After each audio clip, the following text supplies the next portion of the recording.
And then this last point under ambition says, Jesus had drive, but he wasn't driven. He had drive, but he wasn't driven. He was responsive to the Father and lived a life of focused, unaltered obedience. A focused, unaltered obedience. You know, Jesus had drive, but he wasn't driven. What I find interesting is when you look at Jesus in the Bible, you never see him rushing around. He's not like rushing from one place to get to the next, and you don't see him stressed and full of anxiety and like, oh, I gotta get this done, I gotta get that done. No, he was very measured. He took his time. Actually, my dad was saying in the business world, that's called the executive walk. The executive walk is the power walk. When you're the one in power, you don't have to rush anywhere. You can take your time. You can take those measured steps because you are in control. And so that's what you're communicating with your life. How do people perceive you when they see you? You know, Pastor Carey said a couple weeks ago at Sisterhood United, I look like a chicken with my head cut off. Hopefully that's not actually how I looked. How I felt inside, but I was hoping that's not how I came across. But if that's how I came across, my apologies.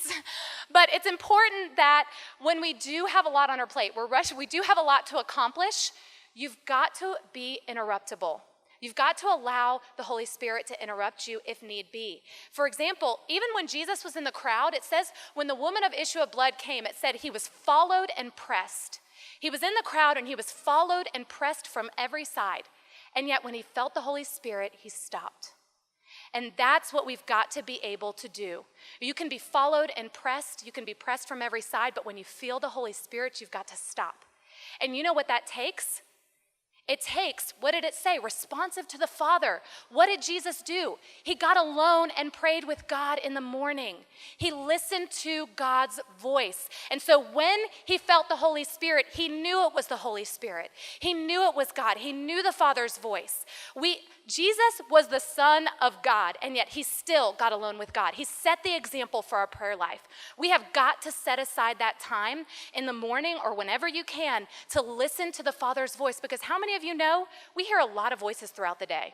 We hear a lot of different voices, and God's voice can so easily get drowned out by the voices in our life. Unless we set aside that time, we've got to set aside the time to listen to the Father's voice, to learn his voice, to hear what he's speaking to us, to hear what he's saying. And what I've found is when you set aside that time in the morning, throughout the day, you're going to hear his voice so much clearer. You're going to hear his voice and recognize it when you see it. And so you've got to set aside that time to be responsive to the Father, to listen to his voice. So the first thing is ambition in overdrive. The second thing is worry and or fear about provision. Worry or fear about provision. You know, I realize that finances can be a very heavy burden. And I've definitely been there, I'm, college after college, with car, I had a lot of debt. I had a lot of stuff that I still had to pay for and a lot of expenses. And I would highly recommend that you go through Financial Peace University. That is what I did. I went through that course and I learned so much about managing my finances. Because if your parents didn't sit down and talk with you about it, and no offense to the parents, but many don't. Many don't teach their children how to do a budget. Many don't actually show them how to budget their money. And so it's not that I was a bad steward necessarily. I actually made a lot of money before I worked at the church. I had more than enough. No, I wasn't saying that in a bad way, but but I had a lot of money. But I spent it because I had it. No one ever taught me how to save. No one ever taught me how to set it aside. And I could have set myself up for a much bigger win if I had known.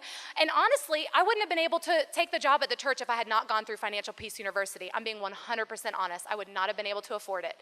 And so go through that class and learn the things that you need to learn about setting a budget, being a good steward, because we have a responsibility. God has blessed us, but that doesn't mean he's blessed.